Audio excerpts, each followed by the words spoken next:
বিসমিল্লাহ। আমরা সামনে একটা ব্যাটারি দেখছি, এটা হলো 12 ভোল্টের ব্যাটারি। তো এই ব্যাটারিতে আমরা ইলেকট্রোলাইট চেক করে দেখতে পারি বা চার্জ চেক করে দেখতে পারি। তার একটা উপায় আছে, হলো হাইড্রোমিটার। হাইড্রোমিটারের সাহায্যে আমরা আপেক্ষিক গুরুত্ব চেক করে ব্যাটারি চার্জ কেমন আছে দেখতে পারি। তো এখানে দেখেন যে এই যে আমরা ইলেকট্রোলাইট তুলে রাখছি, এটার উপরে ভালভে চাপ দেওয়ার পরে তো এখানে 1.300, তারপরে 1.200, 1.100 তিনটা মার্কিং করা আছে। তো এটা আবার এখানে একটা ঘোরাই, এখানে সবুজ হলুদ মার্কিং করা আছে, লাল সবুজ হলুদ ধরো। তো এখানে দেখেন যে আমাদের মার্কিংটা নিচে হলো হলুদ, তারপর হলো সবুজ, তারপর হলো লাল। তো হলুদ মার্কিং হলো ফুল চার্জ, হলুদ মার্কিং হলো ফুল চার্জ।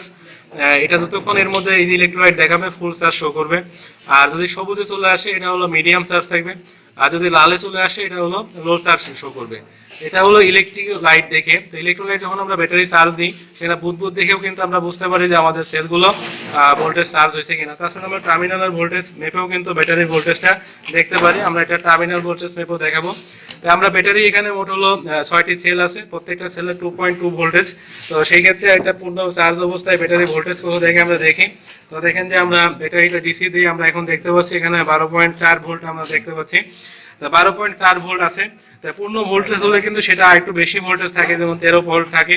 তো সেই ক্ষেত্রে এখানে যেটা দেখাচ্ছে দেখেন যে একটু কমে আসতেছে। তো এই পার্টটা অনেকটা সঠিক মতো দেখাচ্ছে আর কি।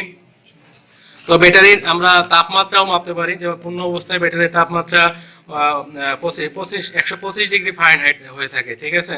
তো ব্যাটারির যদি আপেক্ষিক গুরুত্ব কম বেশি হয়, যেটা আমরা চার্জ ছাড়া যদি দেখি, সেই সময় কিন্তু আমাদের সেটা ঠিক করতে হয় যে ব্যাটারি যদি আপেক্ষিক গুরুত্ব বেশি দেখায়, অর্থাৎ আমার অ্যাসিডের ঘনত্ব বেশি আছে, সেখানে পানি যোগ করতে হয়। আর যদি ব্যাটারি আপেক্ষিক গুরুত্ব কম দেখায় অনেক, সেক্ষেত্রে আপনার অ্যাসিডের গুরুত্ব কম থাকে, সেক্ষেত্রে আপনার অ্যাসিড যোগ করতে হয়। যে ইলেকট্রোলাইট আছে সেই ইলেকট্রোলাইটটি আসলে সালফিউরিক অ্যাসিড ও পানির সমন্বয়ে গঠিত।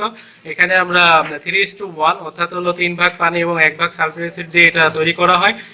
এই ক্ষেত্রে আমাদের পানির মধ্যে আমরা অ্যাসিড ঢালি, কারণ অ্যাসিডের মধ্যে পানি ঢালতে গেলে এটা বিস্ফোরণ করতে পারে।